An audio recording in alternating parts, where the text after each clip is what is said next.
Y sin más dilación, empezamos ya con la tercera jornada de Civitec 22, analizando algo que para la ingeniería en general y para los ingenieros industriales en particular es la clave y el objetivo último de nuestro trabajo, las personas, y cómo la digitalización ha de estar al servicio de todos nosotros.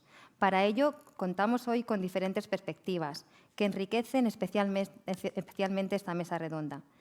Por un lado, el director general de Digitalización e Inteligencia Artificial del Ministerio de Asuntos Económicos y Transformación Digital, Salvador Esteban Martínez, expondrá las líneas estratégicas del Ministerio. Por otro lado, contaremos con las perspectivas de las administraciones autonómicas y local, a las que se sumarán la formación y el ámbito financiero. Salvador Esteban es ingeniero de telecomunicación por la Universidad Politécnica de Valencia, cuenta con el programa de liderazgo para la gestión pública del IES e ingresó por oposición en el Cuerpo Superior de Sistemas y Tecnologías de la Información del Estado en 2010. Paso la palabra a nuestro conferenciante. Director, el micrófono es suyo.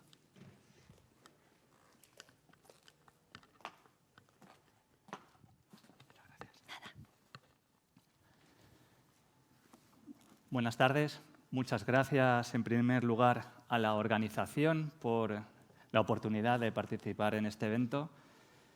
El panel, la digitalización al servicio de la sociedad. Muy vasto el grado de magnitud y el alcance del título. Encaja perfectamente, sin duda, en las prioridades que tenemos en la Dirección General de Digitalización e Inteligencia Artificial. La cuestión es poner al servicio de la sociedad el desarrollo de la digitalización, y eso implica abordar una serie de transformaciones estratégicas, transversales, que deben destinarse a marcar una senda hacia un nuevo modelo de sociedad digital, un nuevo modelo de economía digital. En este sentido, la reconversión digital se sitúa como eje vertebrador de nuestro plan de acción, de nuestras medidas, de nuestras agendas de digitalización, y voy a proceder a explicar algunas de las más importantes.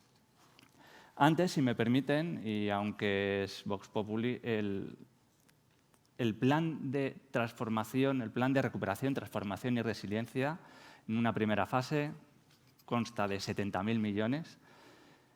Nosotros dedicamos un 30%, cerca de un 30% a digitalización. Somos el país con mayor porcentaje de digitalización de los fondos europeos. Esto conlleva que tenemos una firme apuesta porque la digitalización nos va a permitir ahondar en la mejora de la competitividad y en ampliar las oportunidades que tenemos al frente.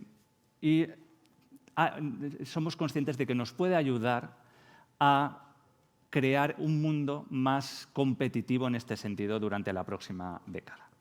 La inversión en innovación, en tecnología, aparece como un factor diferencial. España, por lo tanto, tiene la oportunidad de subir varios peldaños en cuestión de competitividad, en cuestión de innovación, y esto lo tenemos que aprovechar entre todos. ¿Cómo lo estamos haciendo desde el Ministerio de Asuntos Económicos y Transformación Digital? Tenemos la Agenda España Digital 2025, es nuestra hoja de ruta para la digitalización, y en ella lo que tenemos son principalmente 4 planes que me gustaría destacar hoy. Por un lado, el Plan Nacional de Competencias Digitales, el Plan de Digitalización de Pymes, el Plan de Digitalización de la Administración Pública y la Estrategia Nacional de Inteligencia Artificial.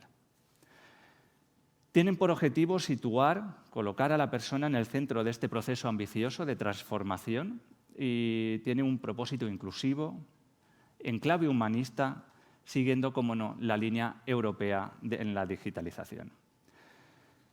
Permítanme comentar algunas de las iniciativas, como decía, de estos planes concretos. Y, en primer lugar, en el área de competencias digitales, lo que queremos es situar a la persona en el centro, como decía, y, por lo tanto, situar en el centro el talento. Debe ser el centro del cambio.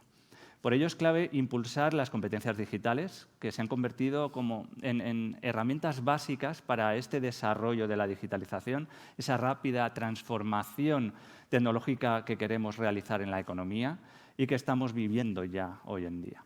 La meta es conseguir que la sociedad y las empresas españolas afronten de forma adecuada los retos y aprovechen sobre todo las oportunidades que pueden crearse a lo largo de los próximos años de la próxima década.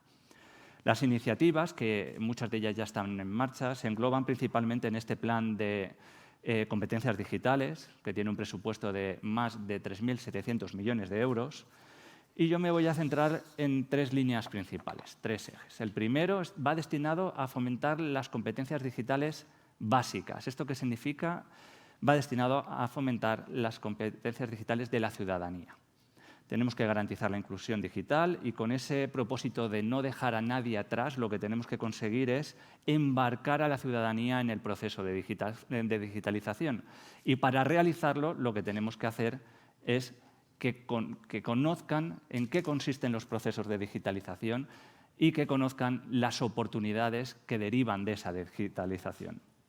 Este año, para el Ministerio, va a ser el año de las competencias digitales. Vamos a liberar y vamos a lanzar muchísimas iniciativas a este respecto y clave va a ser que la ciudadanía sea consciente del progreso que va a suponer adoptar este tipo de habilidades digitales. Como decía, la primera es competencias digitales de la ciudadanía. Algunos ejemplos son algunas transferencias que hemos hecho acordadas con las comunidades autónomas, por ejemplo, 140 millones para el desarrollo de itinerarios que hemos acordado conjuntamente. Vamos a lanzar procesos de difusión de la importancia, de concienciación de la importancia de las competencias digitales y también vamos a lanzar iniciativas relacionadas con empresas y el tercer sector.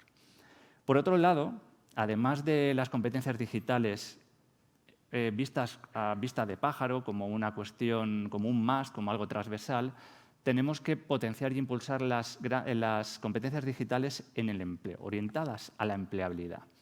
En este sentido, vamos a iniciar programas que lo que pretenden es mejorar las competencias de los empleados de forma que adopten nuevos trabajos, realicen los que ya realizan de forma más competitiva y que se abran a nuevas oportunidades. Esos son los conceptos de upskilling, nuevos empleos, reskilling, otro enfoque, reciclaje profesional, podremos decir. Pero también es muy importante en el ámbito de la empleabilidad poner el foco en los jóvenes y que haya una transferencia clara entre el conocimiento y las empresas y, cómo no, imbricar la digitalización en la decisión y el negocio. Aquellas empresas que tienen estas áreas muy implicadas, es decir, la decisión, el negocio y la digitalización, tienen mucha más competitividad y tienen tasas de crecimiento mucho más elevadas. En este sentido, vamos a lanzar también programas relacionados con directivos. Aquí, como no, vamos a participar y vamos a lanzar estos programas con ayuda de instrumentos como pueden ser y organismos como pueden ser Red.es o la EOI que tenemos hoy aquí la directora. Y finalmente, también en el ámbito de competencias digitales, es muy importante no solo garantizar que la sociedad es consciente de la importancia y tenga un conocimiento medio para usar lo que se digitalice, no solo es importante que los empleados seamos más competitivos y podamos incluso abrirnos a otras oportunidades, también es muy importante crear un ecosistema a medio y largo plazo. Para eso vamos a impulsar profesiones digitales. ¿Esto qué significa? Vamos a impulsar el desarrollo de competencias como inteligencia artificial, datos o ciberseguridad.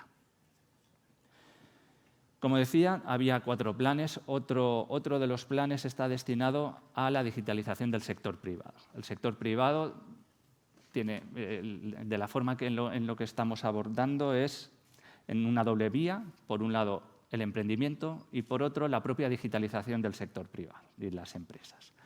En el ámbito del fomento del emprendimiento digital nos encontramos ante un momento decisivo en cuanto a captación de talento y captación de inversión. Estamos desarrollando, por tanto, iniciativas que apoyen no solo a los emprendedores de hoy en día, que también, como a través de programas de ayudas a emprendedoras, sino que también estamos tratando de generar un ecosistema adecuado para la creación de startups, que son un punto imprescindible para el crecimiento en digitalización y también para la inversión. En este sentido, la ley de startups tiene varios objetivos a cumplir. Por un lado, captar, como decía, talento, crearlo, crear las condiciones adecuadas, el caldo de cultivo para que este se cree en España y venga a España, pero también que las empresas emergentes, las startups, pues tengan un marco jurídico adecuado a sus características, flexibilidad, adaptación, rapidez. Vamos a reducir cargas burocráticas, vamos a tener medidas fiscales, vamos a ampliar el efecto de las stock options, medidas administrativas, vamos a enfocar el talento a nómadas. El objetivo es crear un entorno adecuado, como digo, para que este tipo de empresas florezca y que de alguna manera se reproduzca al máximo posible. Por otro lado, como decía, es muy importante la inversión, porque además de crear ese ecosistema adecuado para el fomento y la creación de startups, queremos captar inversión, ¿cómo no? Hemos creado el fondo Nextech. Este fondo es un fondo de colaboración público-privada en el que estamos la SEDIA implicados, está el ICO, está el ICO Axis, y va a movilizar hasta 4.000 millones de euros. ¿A qué está destinado este fondo? A empresas principalmente orientadas a Deep Tech. ¿Esto qué significa? Pues inteligencia artificial, IoT, biotecnología, nube, cuántica, etcétera, etcétera. También, por ejemplo, algoritmos verdes. Con este fondo lo que pretendemos es abordar un gap que existía hasta ahora y era el punto en el que una startup ya creada quería empezar a crecer. Y en este sentido, las opciones que tenía en muchas ocasiones eran básicamente vender su empresa. Lo que queremos ahora es ofrecerles la oportunidad de que si quiere vender la empresa lo haga, pero si quiere prosperar en España lo pueda hacer también a través de este tipo de inversiones. Pero el ámbito de la digitalización del sector privado, como decía, no se orienta solo al emprendimiento, también el sector, el tejido productivo con el que ya cuenta el país tiene que digitalizarse. ¿Cuál es el tejido productivo principal del país? Como todos bien sabemos, pymes. En este sentido, tenemos que digitalizar a las pymes. El ejemplo y el programa que hemos lanzado en este sentido ha sido el Ki Digital, un presupuesto de más de 3.000 millones. El objetivo del mismo es ofrecer soluciones a las pymes para que se digitalicen, soluciones del tipo de una web, pero también un gestor de clientes, también un ERP, también ciberseguridad, también gestión de procesos. En general, hay unas series de categorías que se pueden ver en la web acelerapyme.es. Es un programa que estamos lanzando a través de red.es y que ya ha sido lanzado en su primera fase. Una primera fase, decía que eran 3.000 millones, esta primera fase son 500 millones y están orientados a empresas de 10 a 49 empleados. Y bueno, comentar en este punto que la gran colaboración público-privada que hemos tenido aquí con asociaciones, con empresas, internamente con sector público, la verdad es que ha sido una maravilla, permítanme deciros. Y hemos conseguido que el target inicial, que eran 41.600, sea superado con creces. Ya llevamos más de 57.000 empresas solicitantes. Hay que tener en cuenta que el target de 10 a 49 empleados es de un total de 120.000 empresas en España. Esto supera los porcentajes que teníamos previstos y hay algunas provincias que superan el 65% de las empresas de la provincia en este target han solicitado la ayuda. En este sentido, estos ejemplos lo que destacan es una idea clara de que para transformar, para digitalizar la sociedad tenemos que centrarnos en el individuo, en las personas, centrarnos en el tejido productivo, pero también tenemos que mirar qué fomento de tecnologías tenemos que abordar. ¿Qué tenemos que hacer? Impulsar un marco adecuado que cree ecosistema de desarrollo y exportación de tecnología a medio y largo plazo, a futuro. Por este motivo, la reconversión de este tejido productivo que queremos transformar pasa también por aprovechar las máximas ventajas de las tecnologías emergentes. Llámese IA, llámese cuántica, llámese el dato, etcétera, etcétera. A tal efecto, lanzamos ya la Estrategia Nacional de Inteligencia Artificial, que cuenta con una inversión inicial de 600 millones de euros y se estima una inversión privada de 3.000. Y permítanme ofrecer algunos ejemplos, porque la aplicación de estas tecnologías pueden orientarse a abordar grandes retos, como puede ser el programa que hemos lanzado de misiones I+D en inteligencia artificial. Está orientado a retos en salud, en energía, pero también puede estar orientada al día a día de las empresas, a la cadena de valor. En este sentido, lanzamos un programa de integración de la inteligencia artificial en la cadena de valor de las empresas. Recibimos 1.200 solicitudes para un programa de 105 millones. El 80%, cerca del 80%, eran pymes de los solicitantes. Esto lo que demuestra es que la inteligencia artificial, pese a ser una tecnología emergente, es una tecnología que ya está en el día a día y que tenemos que continuar impulsando.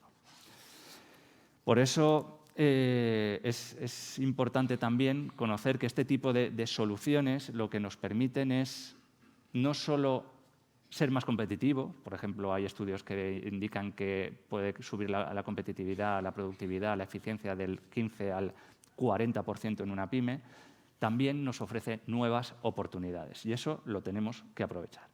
Y otra línea muy importante que tenemos que abordar en esa clave futuro es la de crear nodos que nos permitan evolucionar a medio y largo plazo. Nodos de emprendimiento, pero nodos también de investigación y transferencia de conocimiento a la empresa. Ejemplos, cuántica, ejemplos, neurotecnología, algoritmos verdes. En este sentido, hemos lanzado manifestaciones de interés que van a consolidarse y van a sentarse en próximas semanas. Ya finalizo.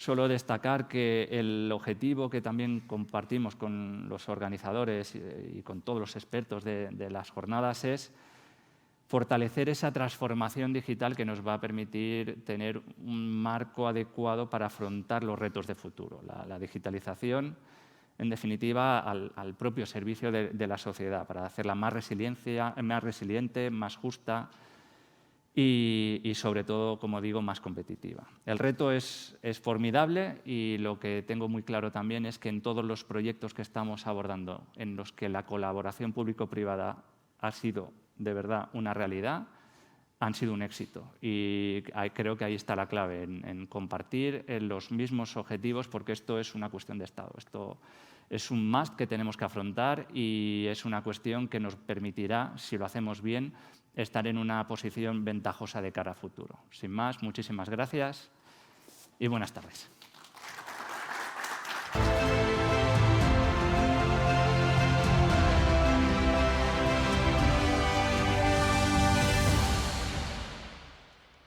Continuamos. El presidente del Consejo Asesor para la Digitalización de la Comunidad de Madrid, Juan Pedro Moreno, moderará el panel sobre la digitalización al servicio de la sociedad, en la que participan Elena González Blanco, responsable digital para Banca Privada y Seguros de Banco Santander, Nieves Olivera, directora general de la Escuela de Organización Industrial, y Fernando de Pablo Martín, director general de la Oficina Digital del Ayuntamiento de Madrid.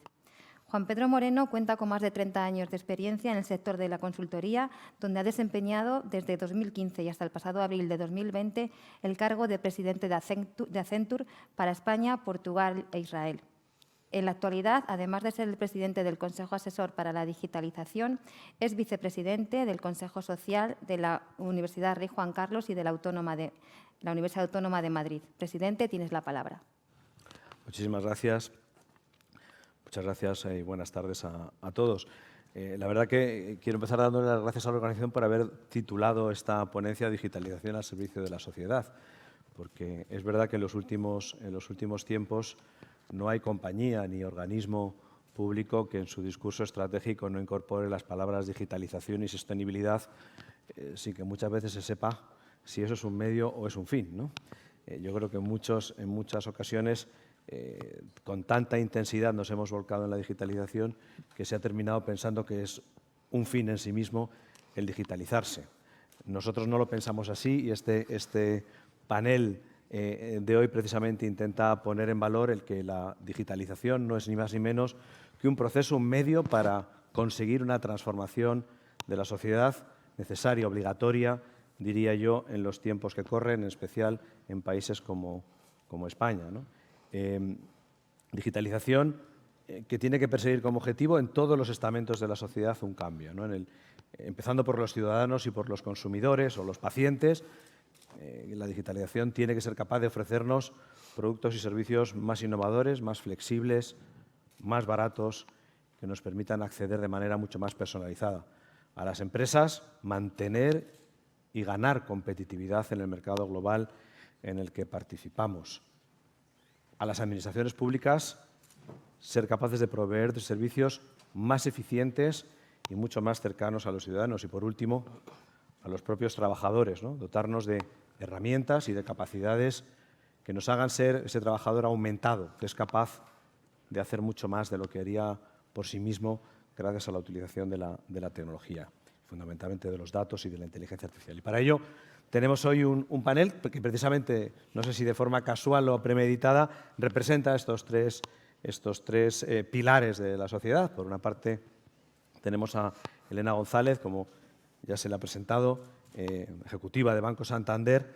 La banca es un sector que se lanzó muy rápido a la digitalización, fue de los primeros que apostó por digitalizar todos sus procesos, es seguramente de los más avanzados hoy en día, donde ya se puede hablar de resultados tangibles, que podemos hablar ahora.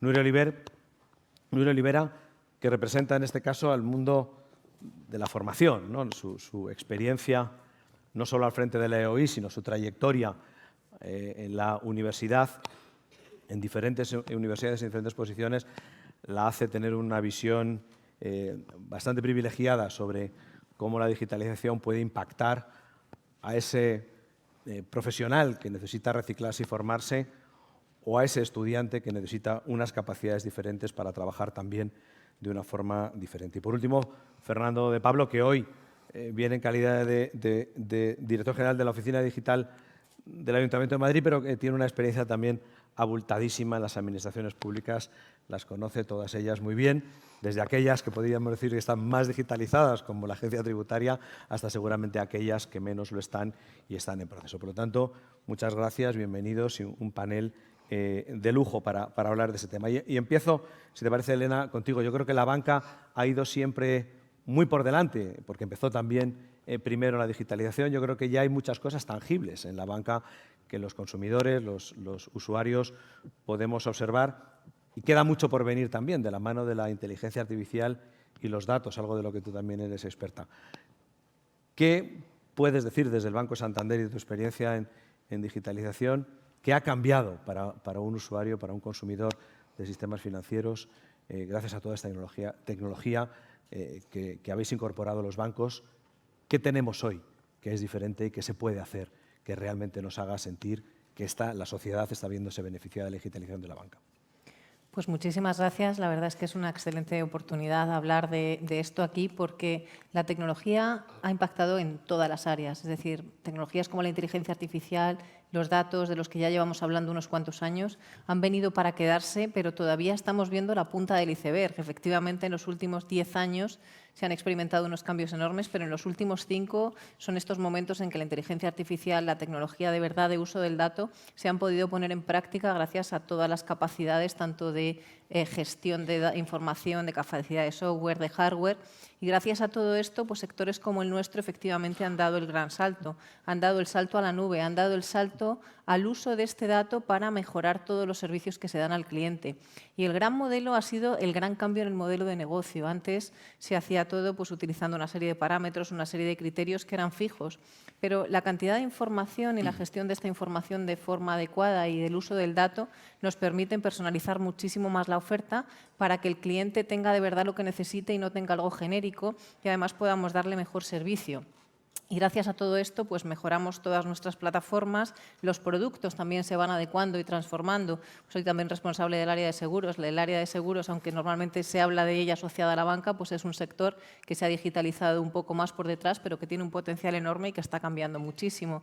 Y ahí vemos que la tecnología pues está transformando el producto, transformando la forma en que vemos al cliente, la forma en que hacemos su seguimiento y la forma en que también aumentamos esa velocidad y esa interacción que ha pasado a ser virtual, pero no solamente virtual, sino omnicanal. Es decir, a día de hoy podemos seguir a un cliente a través de la web, pasar al teléfono, entrar en una oficina y tener un servicio pues, en todos los canales. Y eso pues, hace unos años era impensable. La verdad que el tema de los datos es la cuarta revolución que estamos viviendo ahora. Si alguien tiene datos, Fernando, es la Administración Pública, ¿no? Datos sobre nosotros, que supongo que tienen mucho valor. ¿Cómo veis desde la Administración? Porque, por otro lado, está este binomio, las empresas intentando utilizar los datos para crear nuevos productos y servicios y personalizar, pero, por otro lado, este gran miedo a que la utilización perversa que se pueda llegar a hacer de los datos. ¿Cómo veis desde la Administración la utilización de datos de forma masiva al servicio de vuestros procesos? Bueno, evidentemente nosotros vemos los datos como una manera de prestar mejores servicios a los ciudadanos, servicios más proactivos, servicios más simples en el contexto que hemos comentado todos de la transformación digital. Es cierto que estamos hablando de transformación digital para la sociedad. Es cierto que estamos hablando de la transformación digital como un medio para hacer mejores sociedades, no como un objetivo en sí mismo, y necesitamos los datos en ese proceso, más en una ciudad que genera, yo creo que es el contexto que genera mayor cantidad de datos y de información. Tengo que decir, en cualquier caso, que la transformación digital, como habías indicado al principio, es un proceso de personas y para personas. Vamos a hablar de tecnología, vamos a hablar de datos, vamos a hablar de inteligencia artificial, pero es importante decir esto, es para la sociedad. Estamos hablando de multinacionales a pymes y autónomos, estamos hablando de ciudadanos, estamos hablando de personas mayores que tienen dificultades para relacionarse con la administración. Eso es muy importante. Estamos hablando de una transformación digital que tiene que llegar a todos, vital, absolutamente. Bueno, el Ayuntamiento de Madrid, eso es lo que intentamos. Estamos poniendo la tecnología a ese servicio. Cuando en las ciudades se plantea lo que es una Smart City, hubo un tiempo en que la Smart City se relacionaba con datos, IoT, sensores, tener información.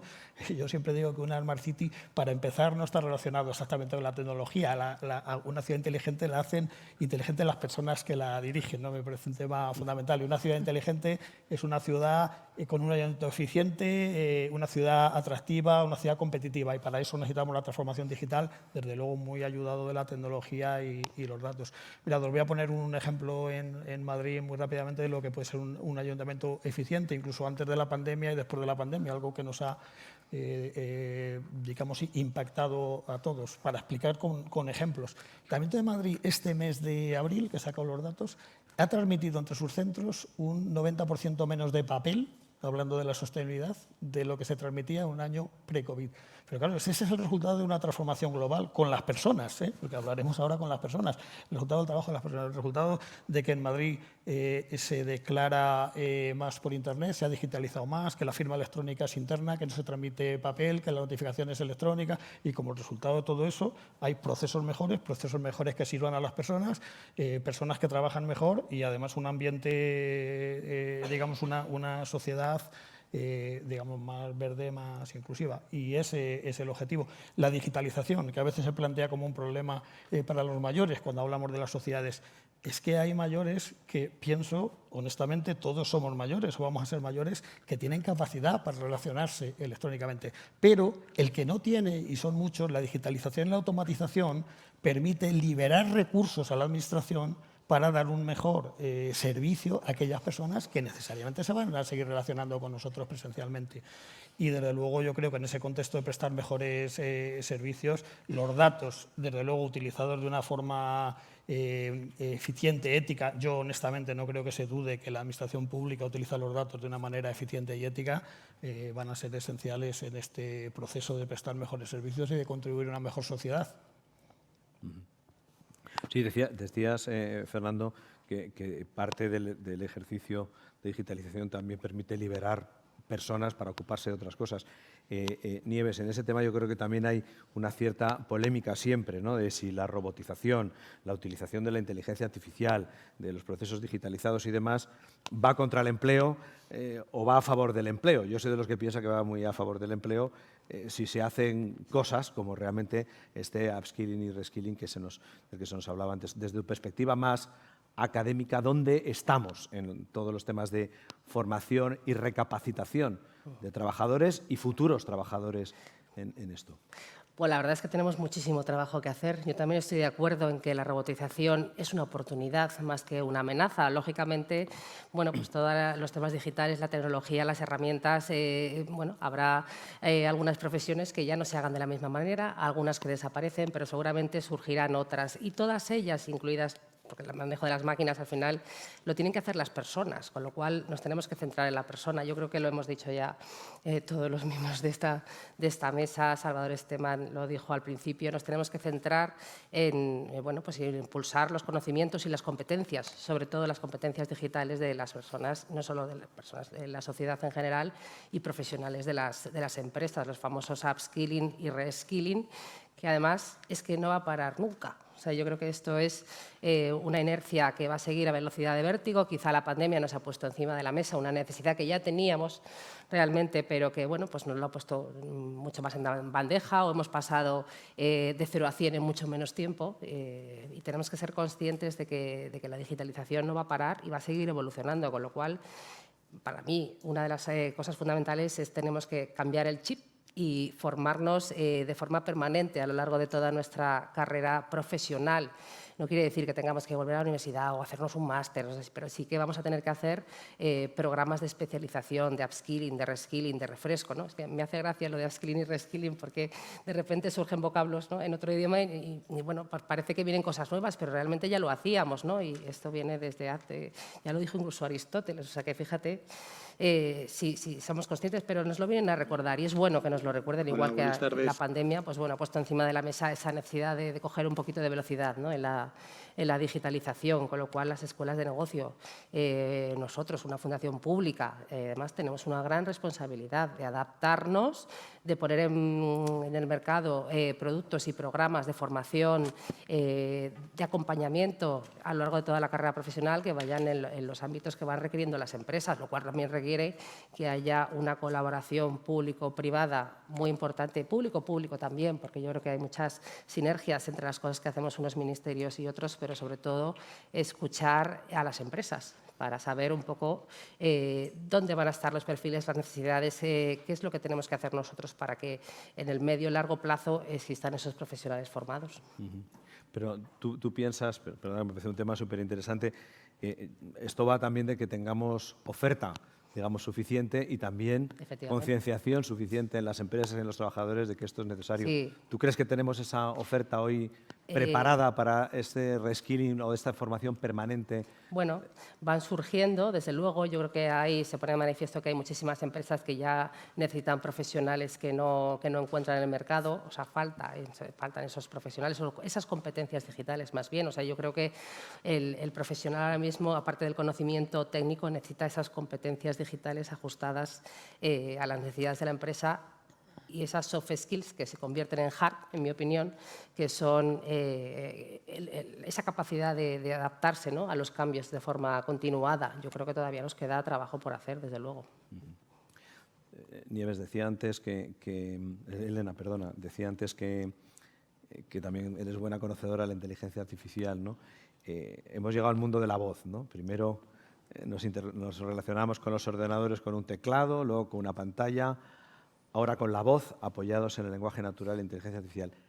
¿Qué nos viene? ¿Qué nos va a cambiar realmente a la sociedad con la llegada de la voz y la inteligencia artificial metida en un coche, en un teléfono, en tu casa, en cualquier otro sitio? ¿Dónde veis vosotros desde tu posición que nos va a cambiar la llegada de la utilización de la voz como la forma de relacionarnos con la tecnología? Bueno, ya nos está cambiando, de hecho, porque empezamos a interactuar de cierta manera y todavía de forma muy rupestre, por así decirlo, con aparatos que tenemos en casa. Pues muchos de vosotros tendréis un Alexa, un Siri, un reloj con el que habláis y le decís cositas simples como que encienda la luz o apague la calefacción y este tipo de cosas.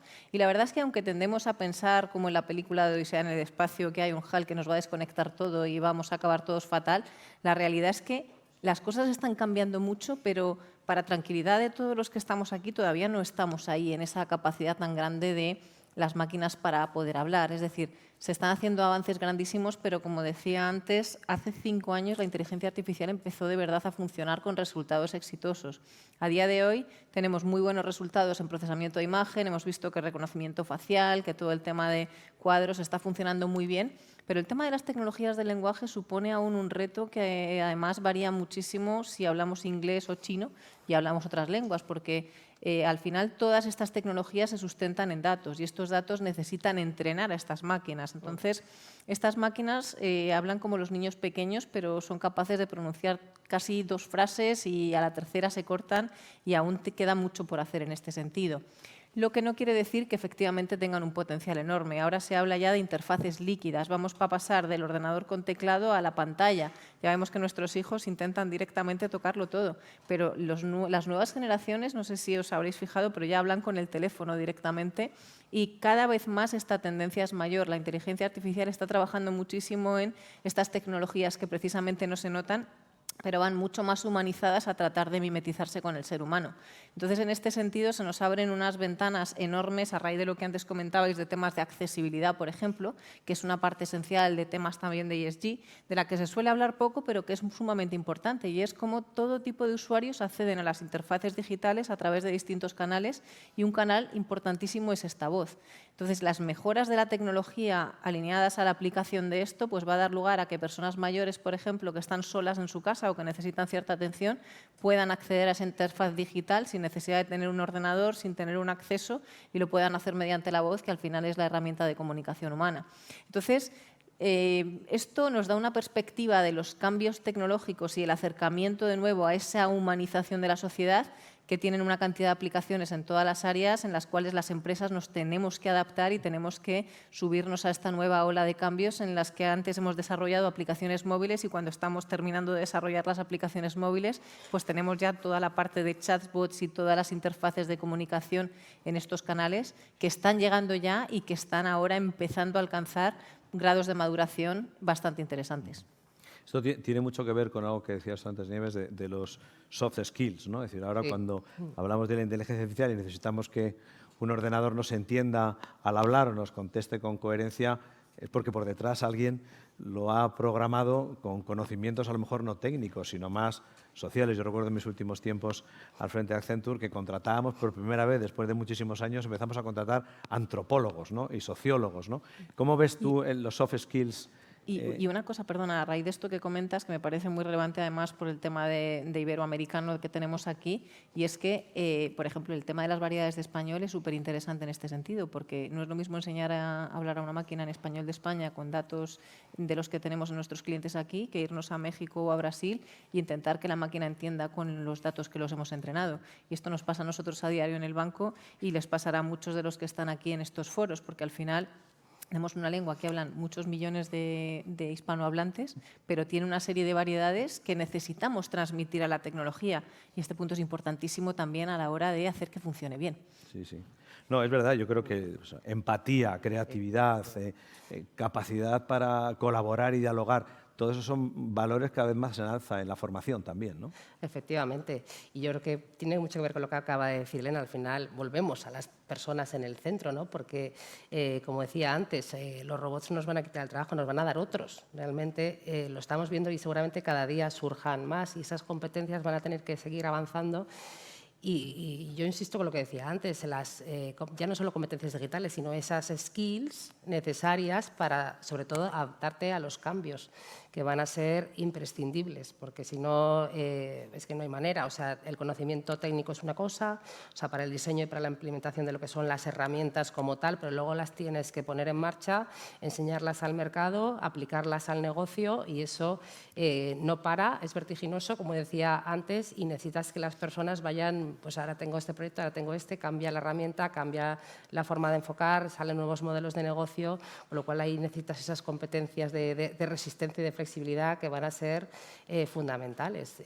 Yo creo que hasta ahora, bueno, pues el mercado laboral funcionaba casi de otra manera, ¿no? Era mucho más estático, los puestos estaban mucho más definidos, ahora no. Yo creo que tenemos que también cambiar un poco esa cultura nuestra para adaptarnos, ¿no? Y eso se enseña, ¿no? Se enseña con las competencias digitales. Yo creo que ese es un gran reto. La verdad que cada vez más los conocimientos técnicos están embebidos en la tecnología, pero sin embargo, estos de los que hablas es muy difícil embeberlos en ninguna parte, ¿no? La creatividad, la innovación, la empatía, ¿no? Y es algo que hay que formar. Fernando, si hay algo cercano a una persona o a un ciudadano, es una entidad local, ¿no? Un ayuntamiento. Te voy a poner un poco el reto. ¿Cómo el ayuntamiento está enfrentando? ¿Qué tenéis ahí en preparación o escondido en el ayuntamiento utilizando inteligencia artificial, IoT, tecnología? Cosas que nos permitan o que nos vayan a permitir a los madrileños decir que el ayuntamiento nos ha puesto algo digital en nuestras manos. Bueno, yo creo que un ayuntamiento, efectivamente, como decía, yo he trabajado en casi todos los niveles de administración, incluyendo la empresa privada, y es verdad que es la administración que presta más servicios a los ciudadanos, que tiene el ciudadano más cerca, que las decisiones políticas las ves inmediatamente la reacción de los ciudadanos. Me gustaría, al hilo de la conversación que habéis empleado, a mí no me gusta el término automatización más que robotización. O sea, el término robotización como lleva a la gente a pensar que va a haber una maquinita así con brazos que le va a sustituir.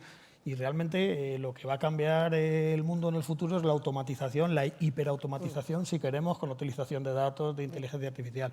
Y yo creo que yo soy tecnooptimista, a la gente hay que hacerle perder el miedo. Hemos tenido otras revoluciones industriales y es verdad que cada revolución industrial pues ha salido una sociedad en general mejor, y que las máquinas, efectivamente, a través de las revoluciones industriales nos ganaron primero en fuerza, luego nos ganaron en rapidez, luego nos ganaron en calidad, y ahora hacen cosas que pensábamos que solo podían hacer los humanos. Pero la diferencia es si nosotros eso lo tenemos integrado en nuestro día a día. Nosotros hablamos al móvil con voz y nos responde con voz, y damos por hecho que es lo normal. No pensamos que eso es robotización, ¿no? Utilización de la inteligencia artificial en temas negativos. Por eso digo, yo soy un tecnooptimista en este sentido de la automatización. Y nosotros lo que tenemos que hacer en la administración local, en la regional y en una empresa y en la nacional es poner eso al servicio de la sociedad. Hablabas antes, ¿verdad?, con muy buen criterio, de la importancia del español, sobre todo en la utilización de tecnología del lenguaje natural. Seguro que Salva, que ya no sé si se ha tenido que ir ahora, podría haber comentado ahora algo sobre los programas que necesariamente tiene que haber en España de potenciación del español. Para mí es muy importante la automatización en las administraciones públicas. Nosotros pues, tenemos muchísimas iniciativas donde se utiliza la inteligencia artificial, o sea, muchas relacionadas con las posibilidades que podemos atender a los ciudadanos. Fijaros, hace 2 semanas estaba en un congreso Tifloinnova de ciegos y sordos, y en precisamente un sitio donde se veía cómo la tecnología puede ayudar a determinados colectivos, y yo concretamente estaba en una mesa, la tecnología de ayuda a la soledad. Nosotros tenemos un app que lo puede utilizar el mayor o su familiar, que puede poner en contacto a los voluntarios de Madrid con el mayor que necesita alguna actividad, y los pone en contacto. Y la tecnología, desde luego, cuando nosotros desarrollamos una solución con digamos, con un fin social, tendréis que ver el nivel de implicación de la gente. Nosotros hacemos software de todo tipo, ¿no?, para recaudar impuestos y para ayudar en la movilidad o para ayudar a colectivos con determinadas necesidades. Y es verdad que la implicación de las personas en esas soluciones es muy importante. Pues bien, ya digo que nosotros utilizamos muchísimas soluciones tecnológicas, algunas y bastantes, digamos, para dar servicios, y otras no tan obvias, pero que también son muy importantes. Hablamos de personas, pero oye, la tecnología desde luego no es el fin, pero sí es el medio. Y tenemos que tener en cuenta temas como la potenciación tecnológica, como la escalabilidad de los temas, como la ciberseguridad. Un tema súper vital hoy, un aspecto donde la inteligencia artificial y los datos pueden ayudarnos mucho a protegernos a nosotros mismos. Entonces, bueno, digamos, en el Ayuntamiento de Madrid ya tenemos soluciones de tecnologías de lenguaje natural para asistentes virtuales, incluso para preguntar determinados temas urbanísticos. Tenemos técnicas de inteligencia artificial y de análisis de datos predictivo y prescriptivo en algunos temas de impuestos, tanto para dar mejores servicios como para combatir el fraude. Y bueno, en fin, yo creo que en una ciudad, es verdad, no hemos hablado quizá de movilidad, urbanismo, cultura, deporte, pero al final la tecnología está inmersa absolutamente. Fijaros, con la pandemia, ¿sabéis cuál fue el servicio más importante que hizo el Ayuntamiento de Madrid? No voy a hablar evidentemente de la tragedia que suponía un poco el problema sanitario, pues la posibilidad de hacer toda la tramitación cuando se abrió el periodo para ir a las piscinas en una tecnología sin ningún contacto. Poder hacer todo un proceso desde tu móvil para poder ir a las piscinas, entrar a las piscinas, manteniendo la distancia social con lo importante que era para la lucha contra el COVID. En fin, yo creo que la tecnología y los tecnólogos estamos para eso, para proporcionar soluciones a la sociedad. Sí, la verdad que no, me viene a la cabeza y voy a por ti ahora, Elena, que a veces esto que mencionabas tú, Fernando, de que la tecnología o la inteligencia artificial puede luchar contra la soledad o puede ayudar, mencionabas tú antes, a personas que viven solas, utilizando la voz a sentirse acompañadas o incluso hacerles un diagnóstico de su estado cognitivo. Pero parece también, de alguna manera, y se ha visto recientemente un poco en la sociedad y en la prensa, como un gap que se ha abierto también entre las personas mayores a las que se le ha puesto a disposición mucha tecnología y su capacidad para hacerlo. ¿No? Hablo del caso de la banca, ¿no? Es decir, donde dicen los señores mayores ahora, las personas mayores dicen, oye, sí, mucha tecnología, pero yo me he quedado de alguna manera desconectado. ¿Cómo veis eso? ¿Qué estáis haciendo? Porque yo sé que desde Banco Santander habéis lanzado incluso la banca senior y demás. ¿Cómo veis cerrar ese gap, ¿no? Entre yo te doy mucha tecnología, pero por otro lado tú a lo mejor no estás siendo capaz de utilizarlo? No, es que aquí lo que tenemos que tener en cuenta es lo que habíamos dicho al principio. Es decir, una cosa son las herramientas, otra es el negocio y al final todo depende de dónde está pues, tu estrategia. Y la estrategia nuestra ahora mismo es poner al cliente en el centro. Tenemos que tener en cuenta que tenemos muchos tipos de clientes y que la tecnología ha ido muy deprisa, a diferencia de lo que decía Fernando. Las otras revoluciones industriales han sido más lentas, pero es que esta revolución va súper rápido y tenemos un problema que es la formación va más lenta que lo que demanda el mercado. El mercado no sabe lo que demanda en cuanto a perfiles, lo que decías tú. Y esto tiene un impacto también en los clientes y en los servicios que les ofertas. Entonces, claro, nosotros desde el punto de vista de empresas de servicios tenemos que tener en cuenta todo porque tenemos unos clientes muy variopintos, desde los hijos de nuestros clientes que solo quieren interactuar con nosotros a través del móvil y hacer una serie de operaciones que sean a tiempo real y que sean rápidos, hasta otras generaciones que efectivamente están acostumbrados a una interacción, a un servicio y a un tipo de relación que es muchísimo más personalizada. Entonces, nosotros lo que estamos haciendo es poner a este cliente en el centro, dar el servicio de la mejor forma posible e intentar no perder pues, las ventajas de esa calidad humana. Y como decía antes Fernando, pues, las tecnologías nos permiten que las personas puedan dedicar su tiempo útil a precisamente ahorrarse momentos de escribir, copiar, hacer tareas que son automatizables para poder dar un servicio de calidad, de asesoramiento y de atención a la gente que más lo necesita. Entonces, por ejemplo, en el área que yo llevo, que es toda la parte de banca privada también, estamos centrándonos en no perder esa personalización de trato con el cliente, pero poder automatizar el día a día de las personas que hacen esa gestión. Y con las personas mayores lo mismo. Lo que queremos es que, por un lado, darles la formación necesaria para que no se sientan excluidos de este mundo, porque además lo que vemos es que pasa como con los niños, o sea, son colectivos vulnerables porque tienen acceso a la tecnología, pero muchas menos herramientas para defenderse. Por ejemplo, nosotros estamos muy atentos con todos los temas de ciberseguridad, campañas de phishing, o sea, todo este tipo de cuestiones que nos preocupan enormemente, también hacen que nos preocupemos por la educación de nuestros clientes. Y nos pasa con personas mayores que se pasan pues, circulando bulos por WhatsApp, y esto lo hemos visto también en pandemia de una forma tremenda, porque precisamente pues, falta ahí un conocimiento de bueno, pues quizás información de calidad, fuentes de información. Hace falta muchísima formación en todos los niveles, aunque los grados de tecnologización sean más altos o más bajos. Entonces, desde ese punto de vista, nos vemos en la responsabilidad, por un lado, de coformar a estas personas desde nuestras capacidades, es decir, sector financiero, pues hay que enseñar a estas personas a poder hacer una transferencia, utilizar un cajero en la medida de lo posible y efectivamente tener siempre a disposición esta ayuda. Y a raíz de todo lo que ha pasado y todo lo que se ha dicho de la banca y demás, pues el banco también ha puesto en marcha una serie de medidas para precisamente dejar seguro que todas estas personas se sienten atendidas y que no solamente les hacemos toda esa gestión, sino que les ayudamos a no quedarse excluidas en la sociedad desde el punto de vista digital. Así que, bueno, pues haciendo todo lo que podemos. Creo que voy anticipando un poco conclusiones, pero parece que en esta vida digital en la que estamos ya inmersos, el reto precisamente, lo que estáis poniendo de manifiesto es que está precisamente en las personas, ¿no? En el cambio cultural, en la transformación de la propia sociedad en paralelo con la tecnología. La tecnología no va a ser el factor limitante, sino... No, pero más las fíjate personas, que ahora mismo, o sea, estamos teniendo dos discursos en paralelo. O sea, estamos hablando por un lado de todas estas cosas, pero en paralelo está habiendo una conversación sobre metaverso, universos digitales, o sea, mundos virtuales y demás, en las que casi que naturalmente una parte de la sociedad se queda excluida ya porque no está dentro de estas generaciones que vienen, ¿no? Entonces, bueno, pues tenemos que intentar hacer convivir todo esto que está pasando para ver realmente hacia dónde vamos como sociedad y, sobre todo, a mí lo que más me preocupa es casi cómo educamos a las nuevas generaciones que vienen en el mundo tan cambiante en el que estamos entrando.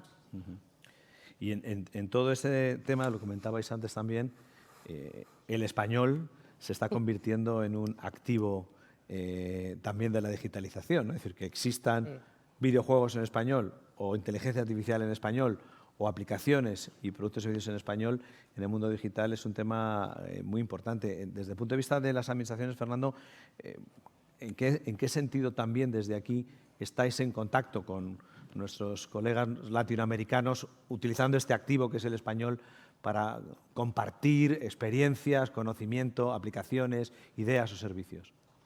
Bueno, la verdad es que estamos en un congreso iberoamericano, ¿no? Seguro que habrá gente viéndonos por toda América y la verdad es que es un lujo poder tener un contexto de confianza como el que tenemos nosotros con un idioma común. Efectivamente, el idioma español, castellano, como cada uno lo quiera llamar, ¿no?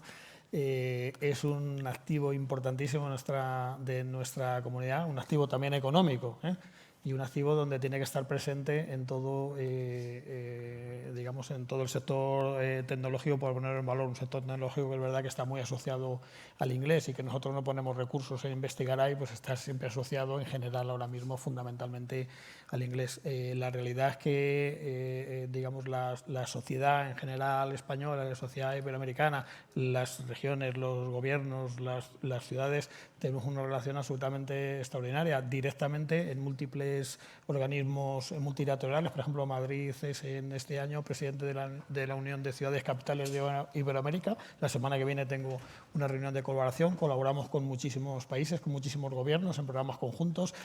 Hace 3 semanas he tenido uno con Colombia y Bolivia para temas de Big Data, con el Ayuntamiento de Bogotá para temas de GovTech. Colaboramos con CAF y con el BID en las experiencias españolas. Tengo que decir, nosotros aprendemos muchísimo de ciudades iberoamericanas. En Iberoamérica hay un talento enorme para la creación de startups que tengo que decirnos que mucho su punto de aterrizaje europeo es Madrid. Y esta colaboración institucional yo creo que nos beneficia muchísimo a todos. Yo creo que además compartimos, lo que hemos compartido últimamente es cómo hemos afrontado la crisis, porque estamos pensando la crisis y COVID lo que ha supuesto desde un sitio, no sé, grande como Madrid. Yo soy de un pueblo pequeñito de Segovia, o sea que puedo ver un poco las diferencias, pero cada ciudad iberoamericana lo ha vivido de una manera distinta. Pero fijaros, viviéndolo de una manera distinta, hemos padecido, cuando yo hago un análisis de los retos a los que nos hemos enfrentado, los mismos.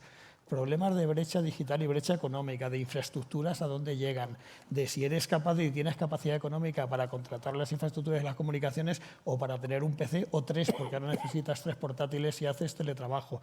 Problemas relacionados con la propia capacitación, algo vital. Aunque yo soy también muy optimista, porque creo que la sociedad se ha adaptado. La administración pública, que parecía que era un dinosaurio del siglo pasado, se ha adaptado a teletrabajo y ha pasado en 2 días del teletrabajo prácticamente estar prohibido a prestar un servicio razonablemente.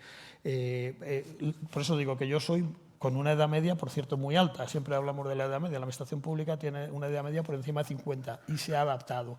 Y yo creo que ha cambiado además esta necesidad de la propia formación a lo largo de toda su vida. Y ya digo, yo en general soy muy optimista alrededor del futuro y la relación con los países iberoamericanos. Tenemos otros problemas, el de la identidad digital, muy importante, relacionado también con las capacidades. Y tú lo has dicho, la relación entre las administraciones. Al final, las personas y las empresas ven la relación con nosotros como un todo.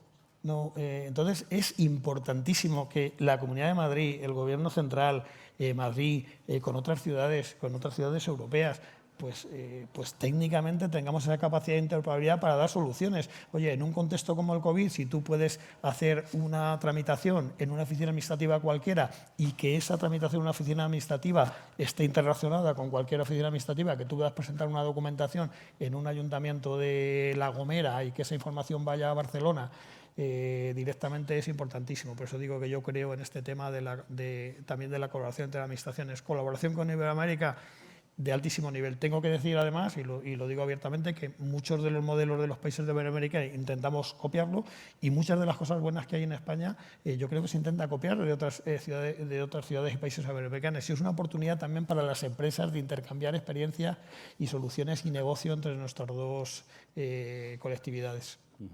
Nieves, desde el punto de vista de la formación, también he oído, ¿no?, que gracias a la digitalización que trajo de repente la pandemia a la educación, Sí. también se han abierto las puertas a una relación mucho más estrecha con Latinoamérica, ¿no?, de muchos estudiantes que ya no necesitan venir a España y que pueden acceder a formarse aquí, ¿no? Bueno, eso habría que verlo desde dos puntos de vista. Es verdad que las herramientas digitales permiten, ¿no?, llegar mucho más lejos, porque la formación online o los modelos híbridos ahora permiten estar presencial o seguirlo por redes, pero muchas veces nuestros alumnos latinoamericanos lo que buscan es la propia experiencia de venir aquí, de tener contacto con otros estudiantes, el networking que se genera y demás.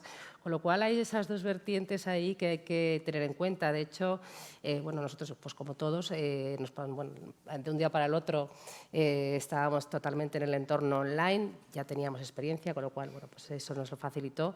Nuestros alumnos latinoamericanos cortaron. Una parte sí o no, pero vamos, que en general el alumno busca venir, con lo cual, pues ahora estamos retomando eso. Nosotros lo que hacemos es pues un proyecto que son las Semanas Internacionales que hacemos en nuestra sede de Madrid en torno a temas tendencia y demás, y vienen aquí presencialmente, y este año, ahora ya el mes de junio lo vamos a retomar y están a tope, ¿no?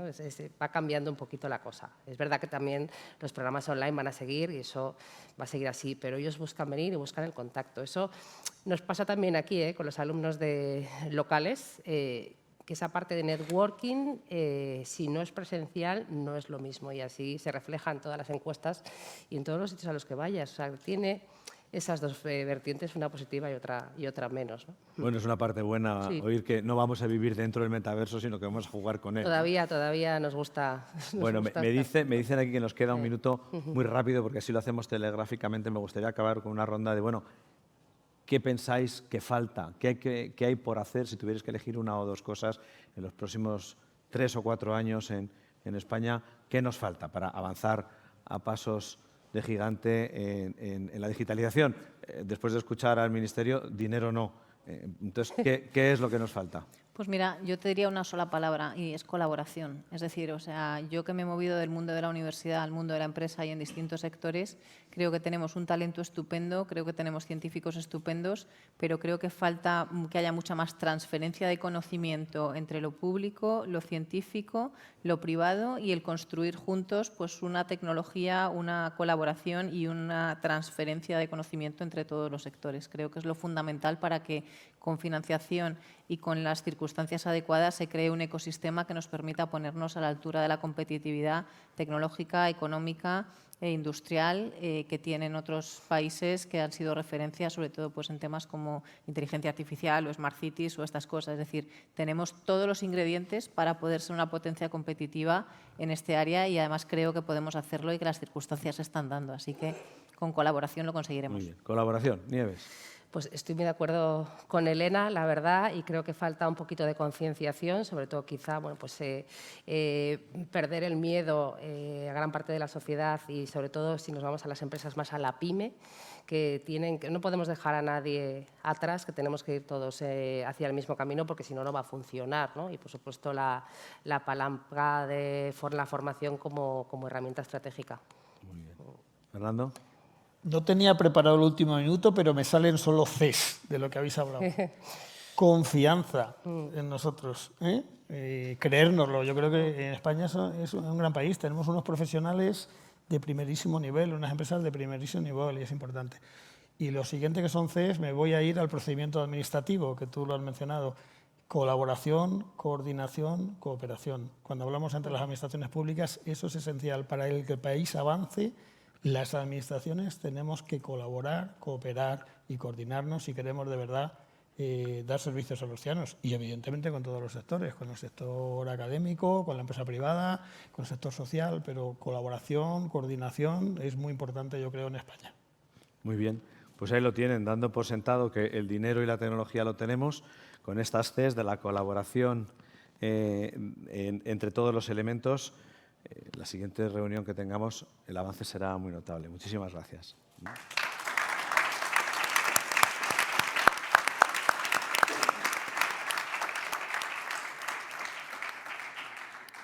Colaboración, concienciación y confianza. 3 importantes palabras que pueden definir este panel. Han salido muchos titulares, por resaltar algunos. Se ha comentado que la digitalización es una oportunidad, que las tecnologías son las herramientas, pero que la clave está en implicar a las personas en las organizaciones. Entiendo que es importante la motivación para ese cambio de mindset. Muchísimas gracias a todos los ponentes por vuestra maravillosa exposición y nada, muchísimas gracias por colaborar con nosotros.